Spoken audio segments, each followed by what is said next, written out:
우리가 지난주에서 18편 이제 살펴보겠는데요. 제가 이 시의 장르가 왕의 감사시라고 했습니다. 어떤 개인 감사시, 어떤 특정한 사람의 어떤 감사시가 아니라 왕이 고백하는 그런 감사시죠. 왕이 언제 감사하겠습니까? 음, 보통 이런 시들은 어떤 전쟁을 이기고 난 후에 어떤 공중 백성들 가운데서 또 공식적으로 그렇게 찬양하고 하나님을 높이고 감사하는 그런 고백으로 쓰여졌겠죠. 그래서 이 왕의 감사시는 어떤 특정 상황이 있다라는 것, 어떤 의식에 특히 이제 왕이 어떤 전쟁에서 이기고 돌아와서 어떤 고백하는 승전가로서 승전에 대한 어떤 하나님에 대한 감사로서 고백하는 시로 볼 수 있고 또한 그뿐만 아니라 제가 지난주에도 말씀드렸다시피 이 시를 좀 더 실감나고 깊이 있게 이해하기 위해서는 이 시의 저자로 지금 말하고 있는 다윗의 삶을 기억하면서 이 시를 읽으면 우리가 훨씬 더 이 시를 깊이 잘 이해할 수 있죠, 그렇죠? 그래서 우리가 지난주에 다윗의 어떤 삶과 다윗의 삶의 여정들 우리가 좀 되짚어 보면서 이 시를 읽으니까 훨씬 그 구절구절 하나들이 더 와닿게 되는 그런 의미를 발견할 수가 있습니다. 우리가 지난주에는 우리가 늘 죽음의 위협과 또 어떤 고난들, 극한의 고난 가운데서 오직 하나님만을 의지하며 신뢰했던 그러한 다윗의 고백을 살펴봤죠. 그러니까 그는 그런 극한의 상황에서 늘 어떤 큰 위협과 고통 가운데서 주님만을 의지할 수밖에 없었다라는 것이죠. 특별히 그의 우리가 지난주에 마지막 구절이었던 19절에서 이렇게 나를 좋아하시는 분이시기에라는 그런 고백을 드리죠. 아주 독특한 고백이었죠. 그래서 이 고백을 통해서 우리가 알 수 있는 것은 다윗이 얼마나 하나님과 깊이 연결되어 있나, 깊이 연결되어 있나. 그러니까 깊이 연결되어 있기 때문에 그의 상황은 하나님 날 좋아하시는 상황이 아니잖아요, 그렇죠? 그러니까 여러분 광야에 돌아다닐 때 하나님 날 이렇게 좋아하시는데 이런 생각을 할 수가 있을까요? 못하죠, 그렇죠? 오히려 하나님 날 싫어하시나 이런 생각을 해야 되는데 오히려 고난 가운데서 광야 가운데서 하나님이 나를 너무 사랑하신다. 날 이렇게 좋아하신다. 예, 이게 보통 고백이 아니라는 거죠. 그렇죠? 근데 그러니까 얼마나 하나님과 깊이 연결되어 있나. 제가 이제 요즘 자주 말씀드리죠. 애착 관계, 애착 관계. 굳이 전문적인 용어를 쓰면 그러니까 깊이 연결돼. 가장 근본적인 관계가 깊이 연결되어 있으니까요. 그런 상황을 극복할 수 있는 그러한 힘을 거기서 얻는 거예요. 그렇죠? 그러니까 이게 믿음이에요, 여러분. 그 믿음이 뭐 그냥 지적 동의가 아니라 하나님과 깊이 연결되어 있는 그런 관계성. 이게 믿음이고 그게 거기서 나오는 힘이 믿음의 능력이요, 믿음의 힘이에요. 그렇죠? 그러니까 다윗에게 그게 있었다라는 거. 그가 뭐 수많은 고난이 있고 정말 맨날 그 다윗의 시라고 나오는 시에 자주 나오는 게 그거잖아요. 원수들의 조롱. 그 원수들의 조롱이 뭐예요? 야, 네가 하나님 너 하나님 너 싫어하는 것 같아. 아니 하나님이 계시냐? 네가 믿는 하나님의 과연 계시냐? 왜 다윗의 삶을 보면 그는 신이 저주하는 사람이거든. 근데 그는 그렇게 고백하지 않잖아요. 뭐라고 고백한다고요? 하나님이 이렇게 나를 좋아하시니. 그러니까 이게 능력이에요. 이게 믿음의 힘입니다. 이게 믿음입니다. 그렇죠? 그래서 다윗이 얼마나 하나님과 깊이 연결된. 그러니까 이게 부러운 거예요, 다윗에. 그러니까 다윗이 흠이 많잖아요. 우리 아영자매도 성경 통독하고 나서 다윗이 너무 싫어졌다고 그러는데 다윗이 싫어져요, 진짜로. 그러니까 성경을 그냥 뭐 골리앗 쓰러뜨린 거 뭐 이런 것만 보면 다윗이 좋죠. 내 마음에 합한 자. 근데 여러분 다윗의 삶을 잘 보면요, 다윗 싫어요. 여러분 아브라함도 솔직히 마찬가지예요. 아브라함 잘 보세요. 믿음의 조상 아니에요. 그렇죠? 창세기 잘 보시면 믿음이 좋았습니까? 마누라 두 번 팔고 저기 문제 생기면 도망가고 하나님의 천사가 왔는데 그냥 뭐 그냥 이렇게 해주세요 그냥 막 이렇게 얘기하고 내가 뭐 아들라 맨날 이런 거 막 믿습니다 안 해요. 우리가 잘 아는 그런 입에 발린 믿음의 고백 잘 안 해요. 정말 믿음 없는 사람. 물론 이제 뭐 결정적으로 이제 이삭을 바쳤던 그 믿음이 물론 이제 좀 우리가 크게 다가오는 게 있지만 그의 일상에서 살면요 우리랑 별반 다를 게 없다라는 거예요. 믿음의 조상이죠.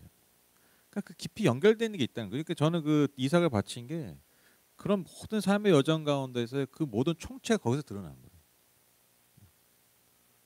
그러면 다윗도 마찬가지죠. 다윗의 흠이 많습니다. 우리보다 더한 흠이 많아요, 그렇죠? 그러나 바로 그의 삶에 이러한 하나님과의 깊은 관계성, 마치 내 자녀들이 아무리 잘못해도 그것이 나의 자녀인 것처럼, 그리고 그것을 아는 자가 결국엔 다시 회복되는 것처럼, 다윗의 삶의 고백에 어떤 정수가, 저는 이렇게 나를 좋아하시는 분이시기에 저는 여기 있지 않나, 이 19절 다윗의 삶을 잘 드러내는.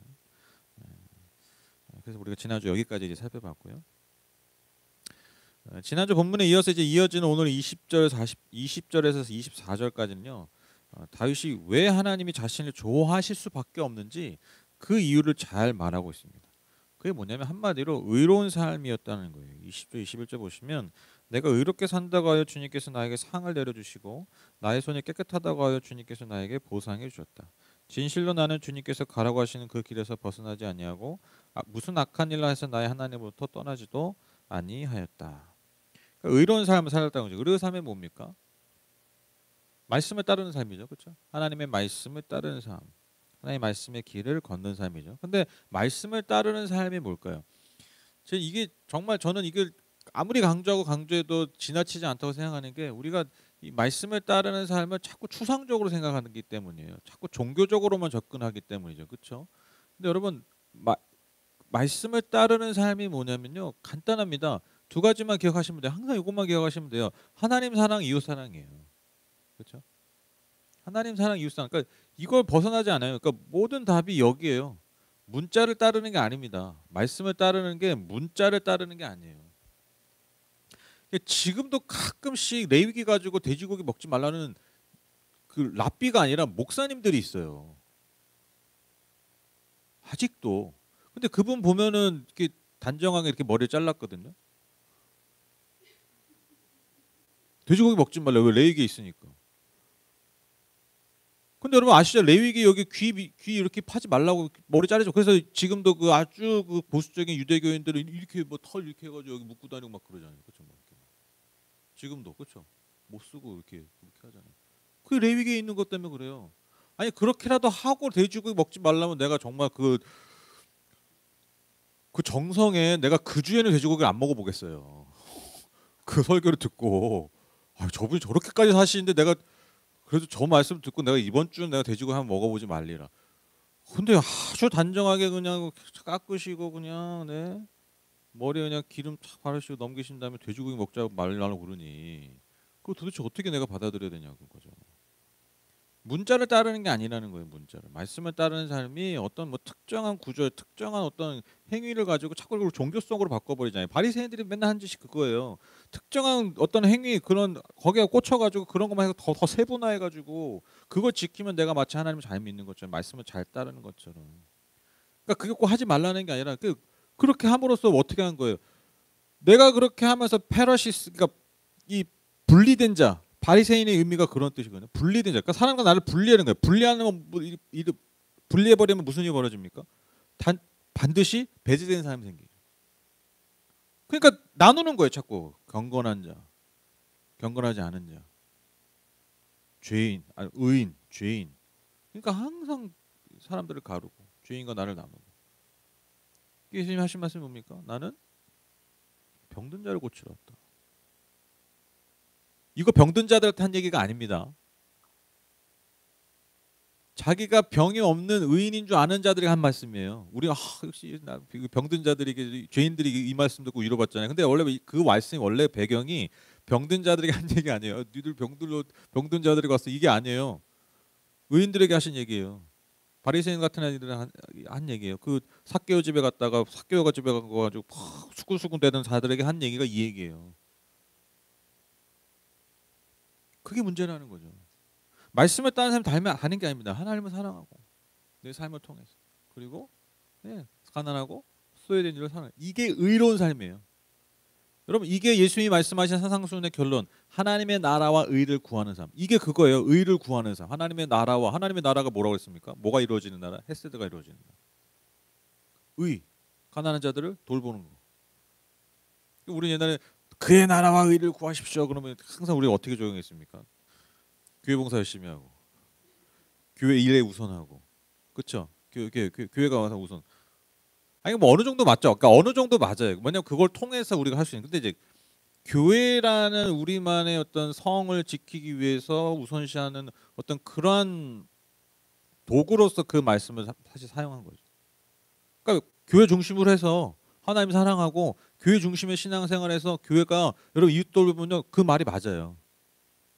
근데 교회라는 성, 우리만의 성, 밥의 탑을 쌓으려고 하면 그 말씀 전혀 틀린 거죠. 그렇죠? 이거 계속 반복하는 얘기입니다. 하나님의 나라와 의를 구하는 거 다른 거 아니에요. 하나님 사랑, 이웃 사랑 이게 모든 율법의 총체, 성경의 말씀의 총체. 이게 여러분 말씀을 따르는 삶입니다. 우리가 지난주에 예를 들면 결국에는 예배의 어떤 핵심 주제가 터키와 시리아의 고통받는 이웃을 위해서 우리가 말씀을 나누고 했잖아요. 그거 뭐 자꾸 뭐 예배 시간에 말씀을 전해야지 왜 무슨 뭐 자꾸 뭐 터키 막 자료 보여주고 막 그게 이웃을 사랑하는 거예요. 그게 예배라는 거예요. 그게. 뭐 말씀 하나하나 레위기가 여러분 저기 귀파면 안 됩니다. 이런 거 알려드리고 돼지고기 좀 적당히 드세요. 뭐 이런 게 말씀을 따르는 게 아니라 말씀을 읽는다고. 말씀의 본 뜻을 우리가 알고 그것을 실천하는 것들을 고민하고 기도하는 게 여러분 그게 예배죠. 그게 말씀을 따르는 삶이에요. 그래서 잘 보면 여러분 예수님도요. 잘 보세요. 예수님이 말씀이 그 어떻게 보면 예수님의 설교잖아요. 그렇죠? 여러분 예수님이 뭐 이렇게 강해하십니까? 야 레위기 펴봐. 그렇게 안 하시죠? 다 보면 삶에 어떤 관련된 메시지인데 근데 그게 다 초점이 어디가 있어요? 하나님을 사랑하고 너희도 어떻게 이웃 사랑할 거야? 우리가 너무 잘 아는 비유들 선한 사마리아의 비유. 그 옷자락도 만진 옷자락 혈루증 앓는 여인. 그들이 알고 있는 율법은 뭐예요? 피를 몸에서 피가 나오면 부정하니까 사람도 접촉하지 마 하잖아요. 이게 말씀을 따르는 삶이죠. 그렇죠? 근데 예수님 어떻게 하셨습니까? 그녀의 믿음을 칭찬하시죠. 그러니까 여러분 예수님은요 그 말씀의 본 뜻을 말씀을 따르는 삶의 본체를 보여주신 거예요. 그렇죠? 그러니까 자꾸 바리새인들, 서기관들, 사두개인들 이 사람들 갈등이 있는 거예요. 그들은 문자와 종교에 집착하고 있었기 때문에. 그래서 이게 너무 중요해서 또 좀 깊게 얘기 드리는데 여러분 말씀을 따르는 삶이 이겁니다. 하나님을 사랑하고 이웃, 특별히 가난하고 소외된 이들을 돌보는 삶. 그러니까 지금 다윗이 뭐라고 얘기합니까? 나의 손이 깨끗하다라고 얘기해. 나의 손이 깨끗하다고 해 주님께서 나에게 보상해 주셨다. 그러니까 나의 손이 깨끗하다는 게 뭐냐면 그럼 나의 손이 더럽다는 건 뭐예요? 이웃을 해한 거예요. 이웃에 내 손에 피를 묻힌 거죠. 그러니까 나의 손이 깨끗하다는 것은 내가 아주 청결한 사람이다 이게 아니라 이웃의 피, 무고한 이웃에 해를 끼치지 않은 삶을 살았다 이 의미입니다. 그 말인즉슨 적극적으로 해석하면 이웃을 돕는 삶을 살았다. 그런데 물론 이제 그의 의로운 삶 자체도 중요하지만 여러분 더 근본적인 게 무엇입니까? 그러한 우리의 인생을 돌보시는 하나님의 은혜가 중요하죠. 그러니까 내가 아무리 의롭게 산들 그걸 하나님이 인정해 주지 않으면 아무 소용이 없잖아요. 그렇죠? 마치 우리가 아이들이 예를 들면 갑자기 애가 정신이 나갔는지 방청소를 해. 정신이 나간 거죠. 근데 그래서 막 감동받고 그렇죠? 웬일이니? 막 칭찬하고 그러잖아요. 예를 들면. 근데 잘 생각해 보세요. 인간이 자기 방 청소하는 게 그렇게 대단한 일이에요? 당연한 거죠. 당연한 거예요. 이게 되게 중요한 말이에요. 당연한 거예요. 여러분 의로운 삶. 이 대단한 겁니까?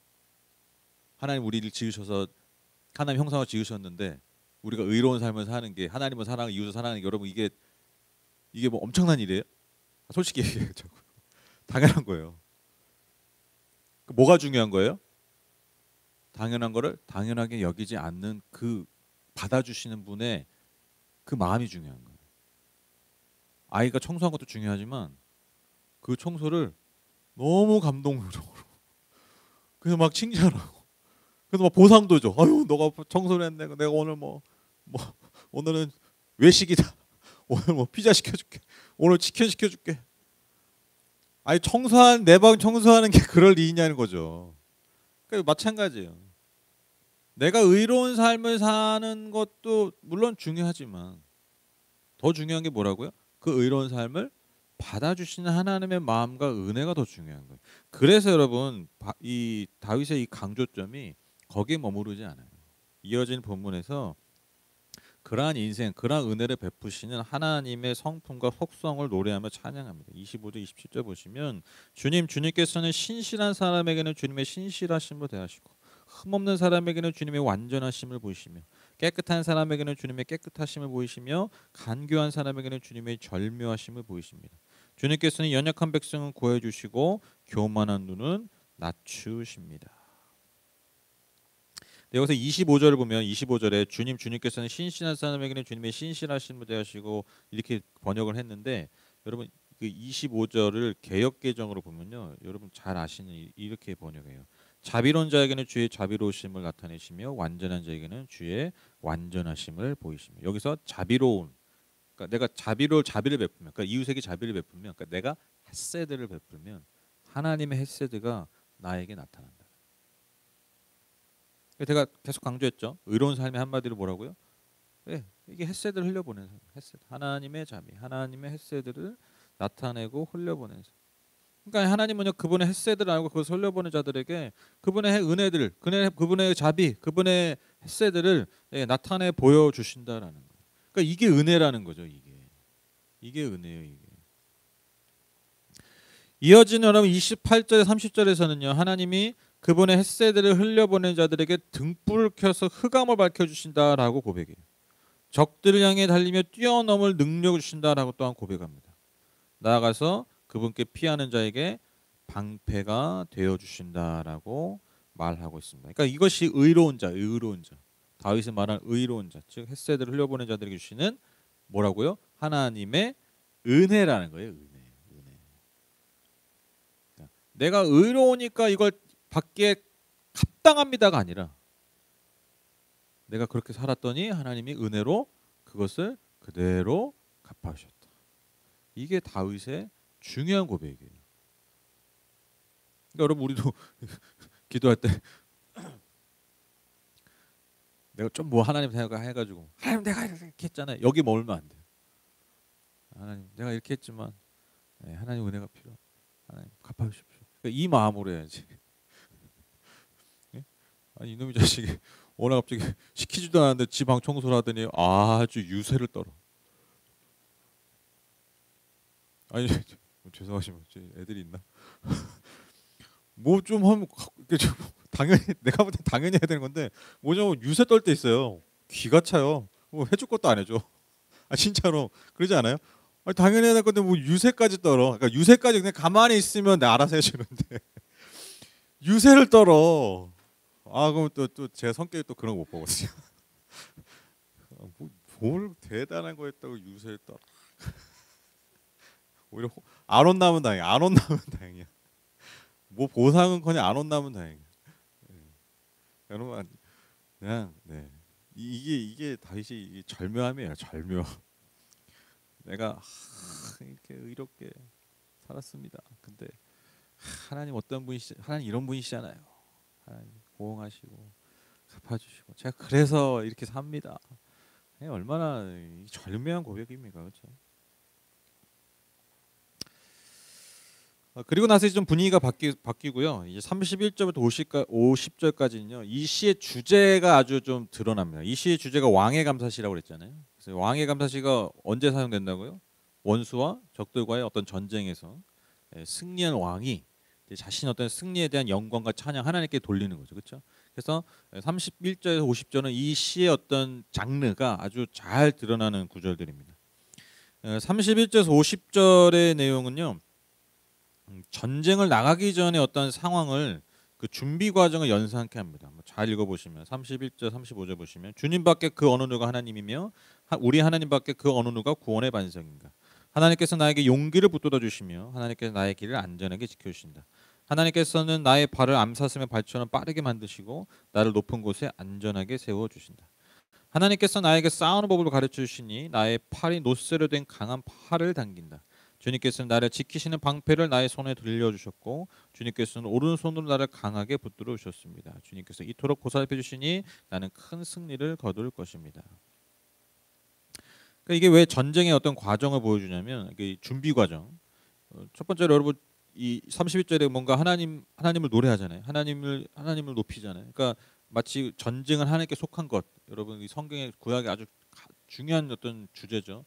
전쟁은 하나님께 속했다. 즉 전쟁의 승리는 하나님께 달려 있다. 그러니까 전쟁이 하나님께 속한 것이 딱 고백한 다음에 그 다음에 용기. 그러니까 여러분 전쟁에서 중요한 게 뭡니까? 사기 아닙니까? 사기를 진작시키죠. 그리고 승리를 위한 전쟁에 승리하기 위해서 어떤 빠름, 그러니까 민첩함과 무기를 다루는 능숙함에 대해서 33절, 34절에 얘기하고 있습니다. 그리고 4절에 마지막에 35절에 어떤 방패, 즉 오른 지키는 것, 그리고 오른손을 강하게 이걸 공격하는 거죠. 그렇죠? 그러니까 마치 딱 어떤 느낌이에요? 31, 35절에 전쟁 나가기 전에 준비 과정을 딱 말하는 것처럼 그렇게 이제 느껴질 수가 있죠. 준비 과정을 했으니까 이제 이어지는 36절 42절은요 전쟁의 과정을 보여줘요. 그러니까 전쟁에 나갔을 때 어떻게 전쟁이 이루어졌냐 그런 과정을 보여주는데 다 읽지 않고 한마디로 얘기하면 주님이 주신 힘과 능력으로 원수들에게서 어떤 완벽하고 통쾌한 승리를 얻었다. 그런 고백을 하고 있어요. 그래서 그들을 도울 자가 없었다. 원수들을 도울 자도 없었다. 그리고 심지어 그들도 하나님을 찾았다. 주님을 찾았다. 그러나 주님께서 그들에게는 응답하지 않으셨다라고 말하고 있습니다. 오직 자신에게만 응답하시고 힘을 주신 것이죠. 그래서 42절 보시면 그래서 나는 그들을 산산이 부숴서 먼지처럼 바람에 날려보냈고 길바닥의 진흙처럼 짓이겨 버렸습니다. 그러니까 그 뭐예요? 먼지, 뭐 진흙 아무 쓸모없는 거잖아요. 그렇죠? 그렇게 만들어 버렸다. 완전한 승리니까 하나님 주신 완전한 승리를 고백하고 있습니다.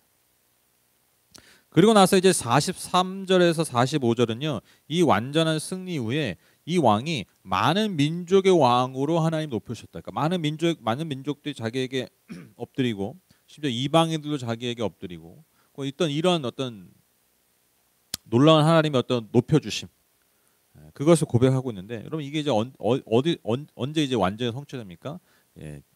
우리 왕이신 진정한 왕이신 예수 그리스도를 통해서 모든 민족이 그분의 이름을 높이며 그분께 절하는. 그래서 이 말씀의 성취는 예수 그리스도를 통해서 완전히 성취되게 됩니다. 드디어 이제 이 길었던 시가 이제 마무리되는데 마지막 46절에서 50절은요. 이 모든 승리와 이 모든 영광을 주신 하나님께 마지막으로 감사의 고백을 드리면서 이 긴 시가 마무리됩니다. 그거 제가 읽겠습니다. 여러분 한번 눈으로 밑에서 책으로 한번 따라서 눈으로 읽어보시죠.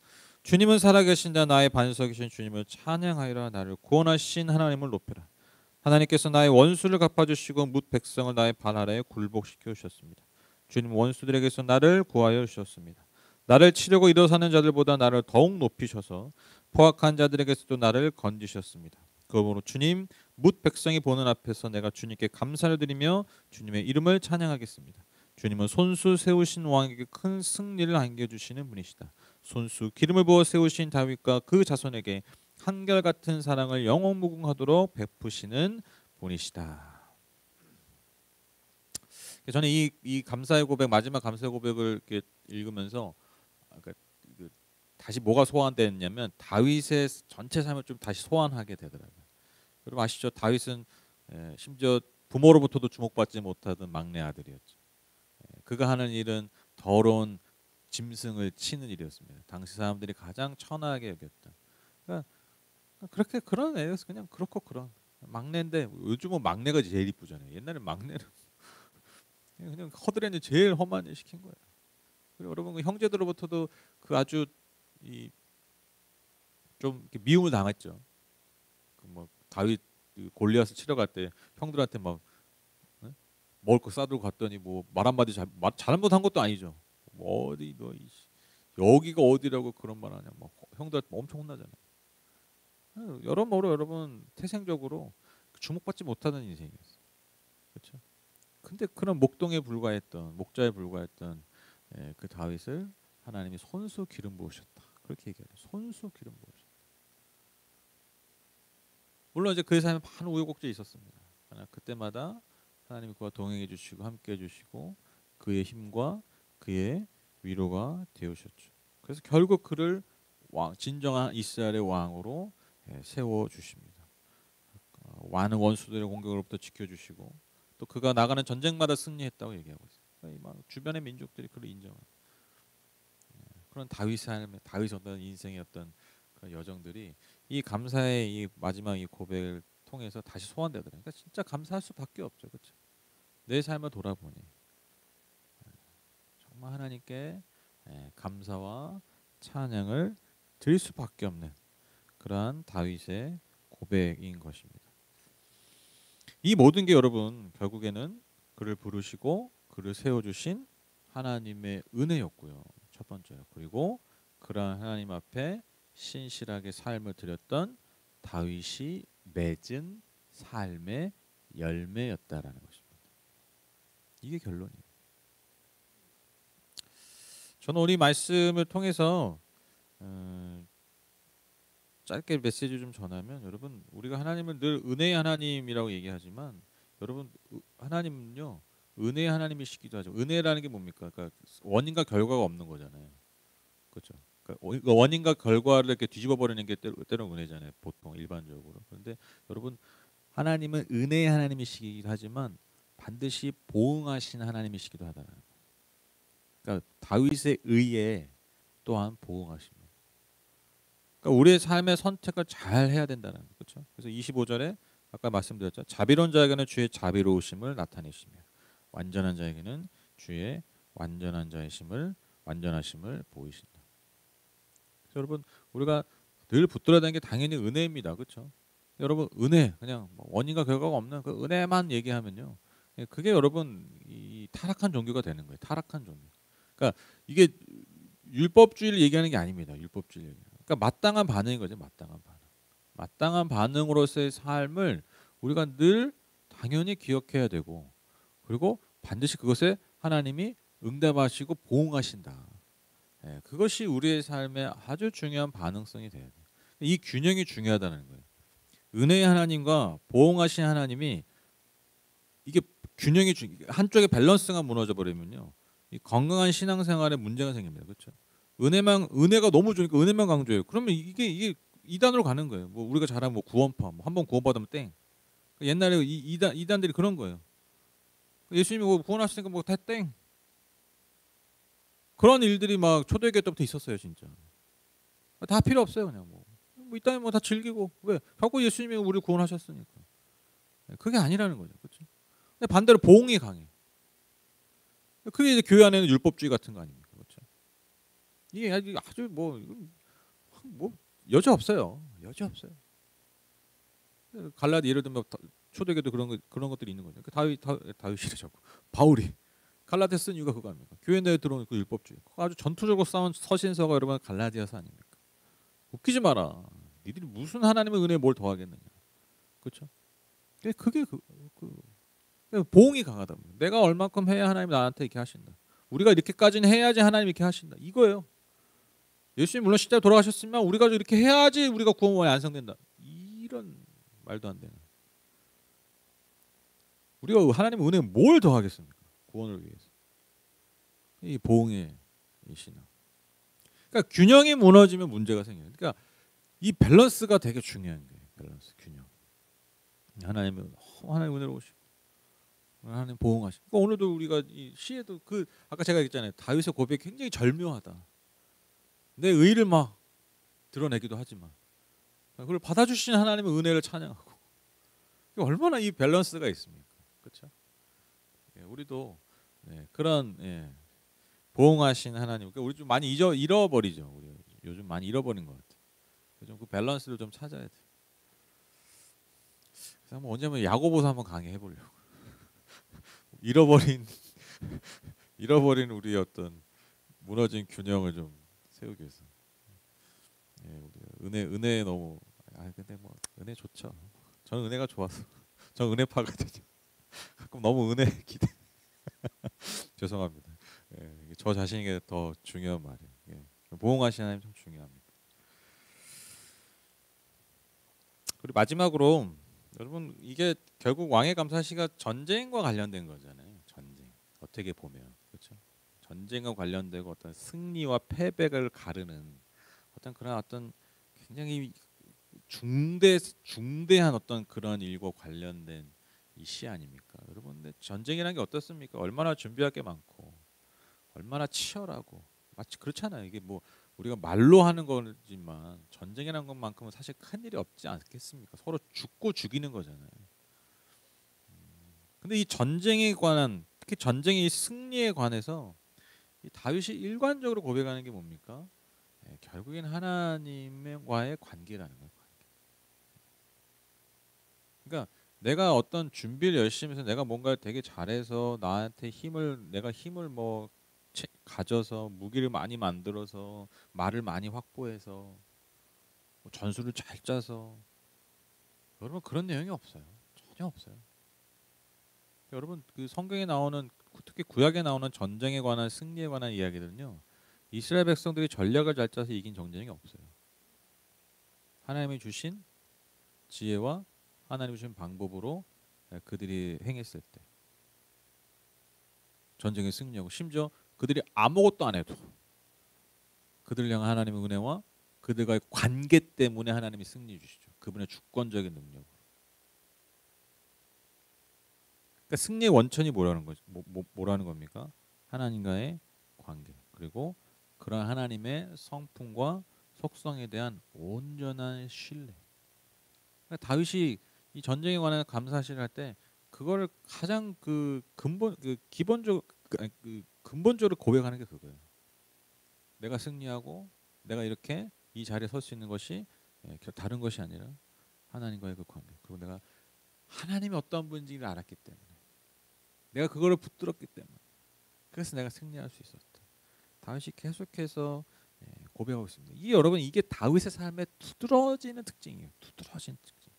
제가 뭐 계속 강조했지만 그런 하나님과의 깊은 연결성, 그 관계가 그의 삶을 결국에는 승리로 이끌었다는 것입니다. 제가 그러고 보고 생각해 보니까요, 여러분 이게 무슨 종교적 법칙만이 아니라 여러분 세상도 그렇지 않습니까? 여러분 세상에 성공한 사람들이 어떻습니까? 그러니까 반짝 성공 말고 진짜 우리가 인정하는 성공들을 보면요, 결국 관계의 힘과 신뢰의 힘을 아는 자들이 그것을 잘 사용한 자들이 결국 성공해요. 그렇죠? 내가 뭐 혼자 열심히 해가지고 내가 뭐 혼자 뭐 힘을 길러가지고 여러분 성공할 수 있죠 때로는. 근데 그거 얼마 못 가요. 진짜 얼마 못 가더라고요. 근데 더디더라도 사람과 사람과 어떤 관계 거기에 헌신하고 그리고 사람과 사람과 어떤 신뢰를 맺고 그런 것들이 총체적으로 모였을 때 여러분 진짜 성공이 이루어지더라고요. 여러분 세상의 법칙도 비슷해요. 그렇죠? 하물며 여러분 하물며 인간과의 관계에서도 그렇게 해서 삶의 성공들이 열매들이 맺어지는데 여러분 우리가 하나님과의 관계에서 그 관계의 깊이와 그 관계의 성공을 통해서 여러분 어떻게 우리의 삶에 열매가 안 맺겠냐고요. 그렇죠? 이거는 뭐라 그럴까요, 여러분? 그, 그 성공도 해본 사람이 계속 하잖아요. 그렇죠? 성공이라는 말이 좀 너무 거창한데, 그러니까 뭔가 열매를 맺는 사람들이 맺어본 사람들이 자꾸 맺어요. 그래서 여러분 하나님과의 관계가 얼마나 중요한가? 하나님과의 관계를 통해서 맺는 열매의 맛을 보는 게 얼마나 중요해요. 저는 이 다윗의 시편을 통해서 다시 한번 도전받게 됩니다. 그럼 그 맛을 한마디로 고기도 먹어본 놈이 먹는다고 그 맛을 아는 거예요. 맛을. 그러니까 하나님을 떠날 수가 없어요. 떠나기는커녕 더 그분을 알고자 하는 거예요. 그러니까 여러분 다윗이 가장 두려웠던 게 뭡니까? 그가 나단 선지자에 의해서 그의 범죄가 드러났을 때, 밧세바가 범한 것이 드러났을 때, 그 고백한 게 뭡니까? 두려워 떠는 게 뭐예요? 뭐가 두려운 거예요? 사울은 내가 왕으로서 내려올까봐 무서워했거든요. 아시죠? 어, 내가 백성들 앞에서 이런 모습이면 안 됩니다. 도와주십시오, 사무엘 뭐 이런 식이었어요. 근데 다윗은 어땠습니까? 그게 결정적인 거예요. 하나님의 영이 나를 떠날까? 하나님이 날 떠나실까? 하나님이 날 버릴까 봐. 백성들이 나를 왕으로 인정. 이게 중요한 게 어디에도 여러분 그런 반응이 없어요. 내 신하들이 날 무시할 거. 어디에도 그런 게 없어요. 사울은 늘 그거 노심초사했거든요. 그게 제일 무서운 거예요. 하나님 과 왜? 그좀 속되게 표현하면 그 맛을 아니까 그걸 포기할 수가 없는. 그래서 여러분, 저 여러분도 좀 그 맛을 많이 알았으면 좋겠어요. 그래서 하나님이 하나님과의 깊은 연결, 깊은 관계를 통해서 우리의 삶에 정말 내가 생각지도 못했던 좋은 열매들, 풍성한 열매들 맺어가시는 저와 여러분 되셨으면 좋겠습니다. 보응하신 하나님, 보응하신 하나님이 사실 곧 은혜의 하나님입니다. 은혜의 하나님입니다. 은혜의 하나님. 이 하나님과 더 깊은 교제를 나누시고 열매 맺으시는 저와 여러분 되시기를 주님의 이름으로 축복합니다.